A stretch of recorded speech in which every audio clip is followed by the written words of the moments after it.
Assalamualaikum warahmatullahi wabarakatuh. Selamat pagi, salam sehat untuk semua. Kita berjumpa lagi dalam pelajaran ilmu pengetahuan alam, kelas 8 semester genap. Setelah kemarin kita mempelajari getaran dan gelombang, maka kali ini kita akan lanjutkan dengan mekanisme pendengaran pada manusia dan hewan, dan aplikasi getaran dan gelombang dalam teknologi. Sebelum kita mempelajari tentang mekanisme pendengaran pada manusia dan hewan, apa aja sih organ untuk pendengaran? Organ pendengaran pada manusia dan hewan itu adalah telinga. Telinga dibagi menjadi 3 bagian, yaitu telinga bagian luar, telinga bagian tengah, dan telinga bagian dalam. Telinga bagian luar terdiri dari daun telinga dan saluran telinga. Telinga bagian tengah terdiri dari membran timpani, saluran eustasius, dan tulang pendengaran. Serta telinga bagian dalam terdiri dari organ keseimbangan, jendela oval atau tingkap jorong, jendela bundar, dan koklea atau rumah siput. Lebih jelasnya silahkan dilihat gambarnya. Berikut ini adalah fungsi dari bagian-bagian dari telinga. Untuk bagian dalam, daun telinga fungsinya untuk mengumpulkan gelombang suara ke saluran telinga. Saluran telinga fungsinya untuk menangkap debu yang masuk ke saluran telinga, mencegah hewan berukuran kecil masuk ke dalam telinga.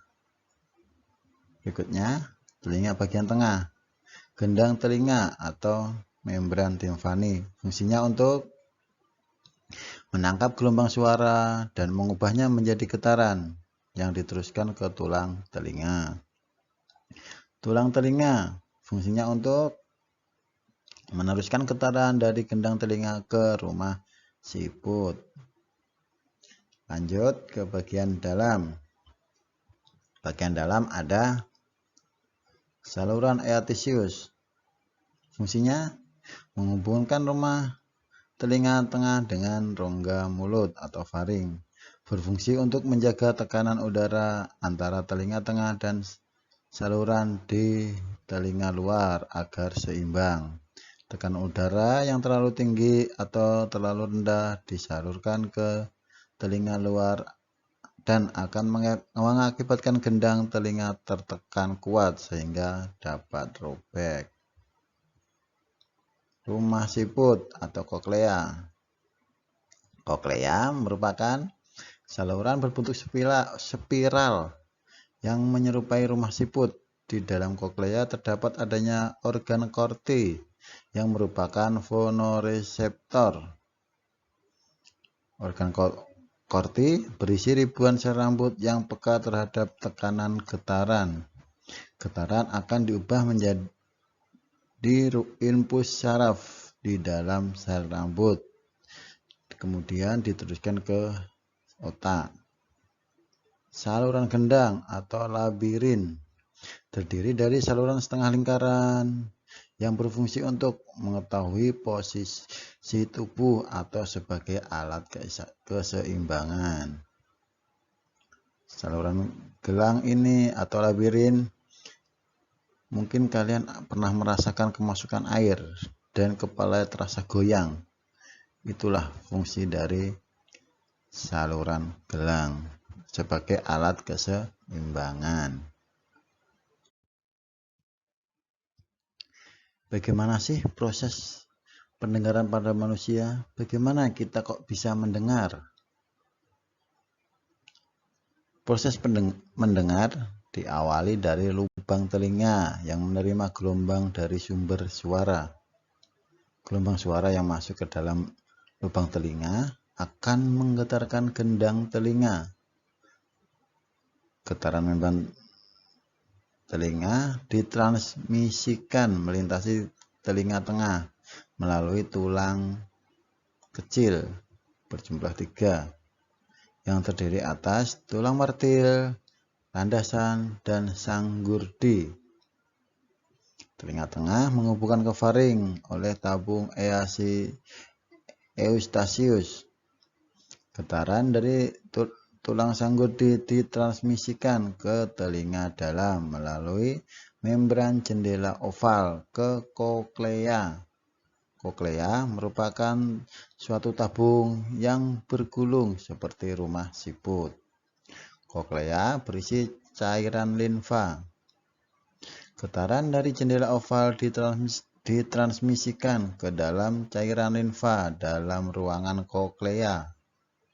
Di bagian dalam ruang koklea terdapat organ korti. Organ korti berisi cairan sel-sel rambut yang sangat peka.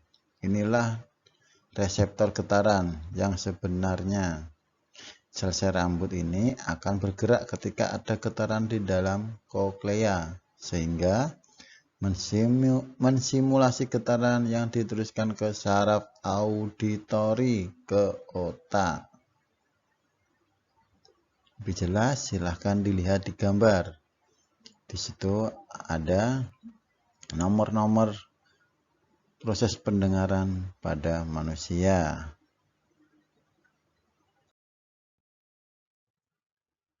Atau ini ada mekanisme kerja pendengaran yang lebih simpel, yaitu ada getaran suara masuk ke daun telinga, disalurkan ke saluran telinga, masuk ke gendang telinga, bergetar, diteruskan ke 3 tulang pendengaran, masuk ke rumah siput, diterima oleh sel-sel rambut dalam organ korti, dan menjadi rangsangan pada ujung-ujung saraf, diubah menjadi impuls saraf dan disalurkan ke otak. Itulah proses mekanisme kerja pendengaran. Bagaimana kita bisa mendengar? Bagaimana getaran bisa masuk ke saraf otak? Selanjutnya akan kita bahas tentang pendengaran pada hewan.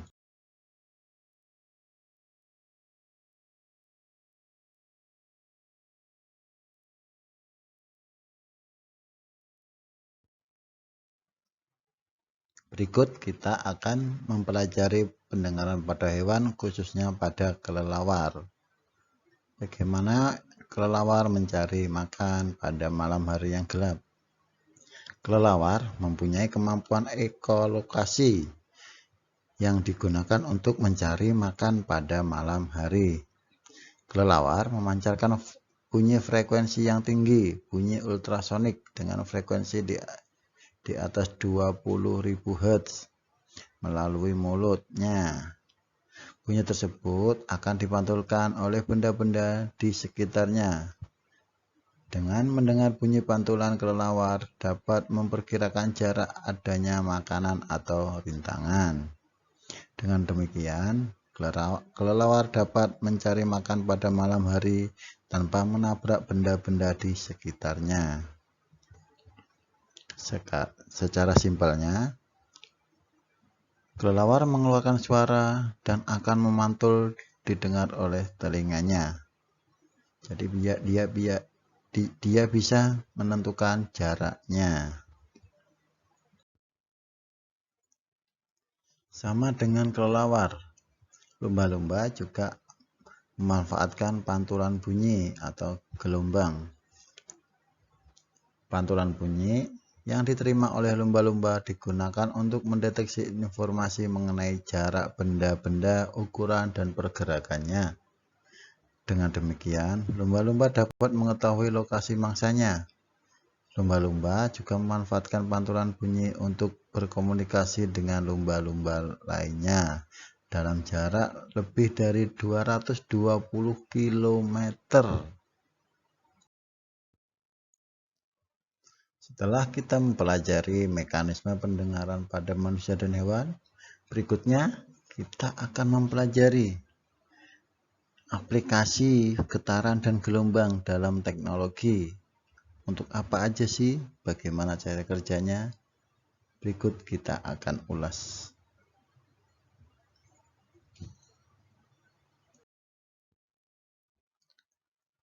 Penerapan gelombang bunyi pada sonar dan diagnosis medis. Dalam penerapan gelombang bunyi pada sonar berguna untuk mengukur kedalaman laut. Dalam mengukur kedalaman laut berlaku hukum atau rumus S sama dengan V kali T dibagi 2, di mana S adalah kedalaman laut yang kita cari, satuannya meter.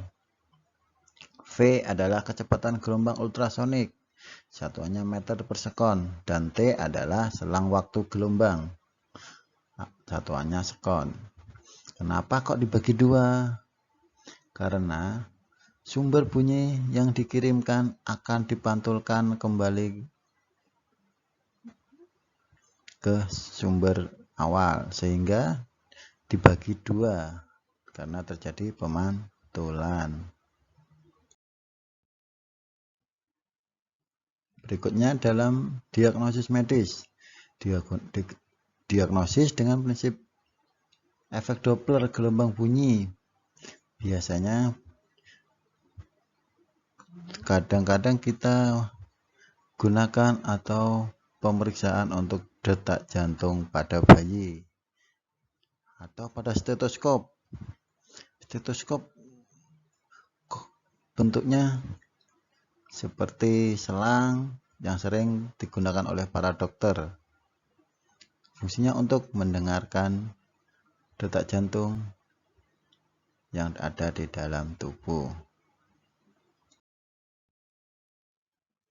Penerapan berikutnya sering kita gunakan, yaitu penerapan gelombang bunyi pada kamera autofokus. Bagaimana cara kerjanya?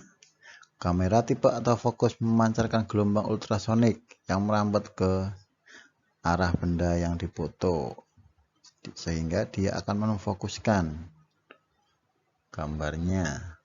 Perhatikan gambar atau video berikut. Penerapan berikut ini untuk dunia medis. Untuk apa sih? Untuk terapi ultrasonik, untuk litotripsi ultrasonik, untuk memecahkan batu ginjal tanpa bedah.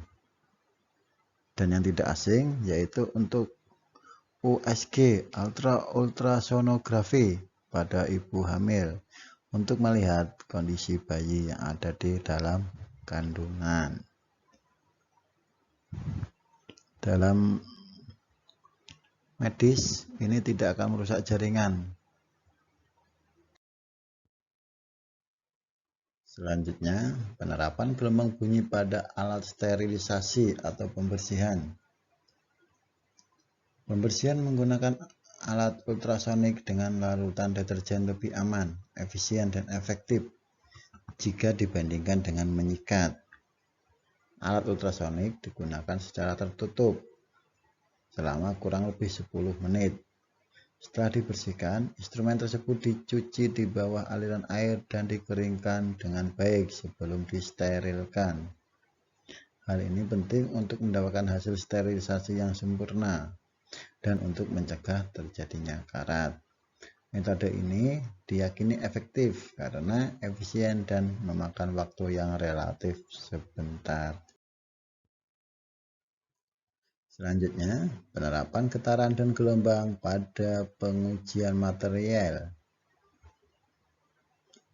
Pengujian ultrasonik adalah metode inspeksi yang sangat berguna.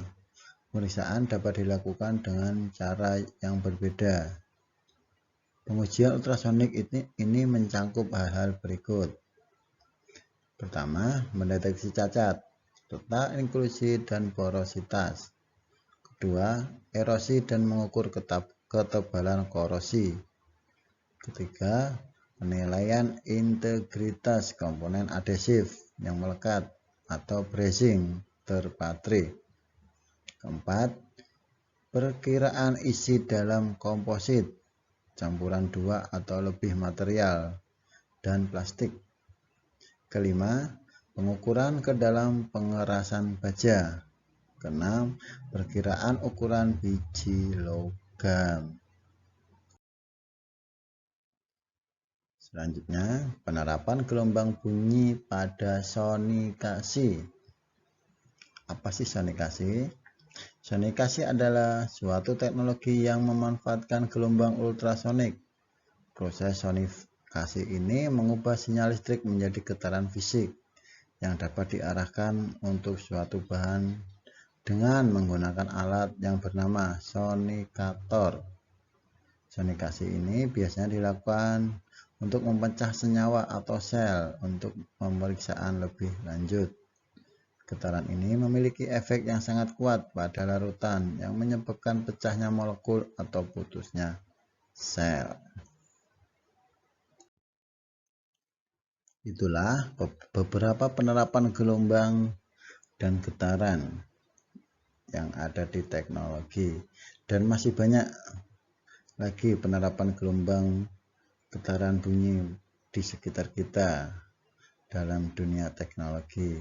Silahkan lihat di sekeliling kalian, kira-kira apa nama alat atau cara prosesnya dalam penerapan gelombang bunyi, gelombang dan getaran.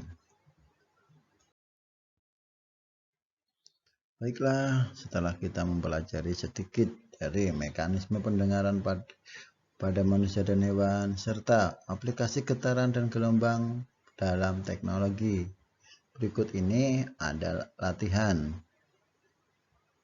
Silahkan dikerjakan dan kirimkan ke grup WA.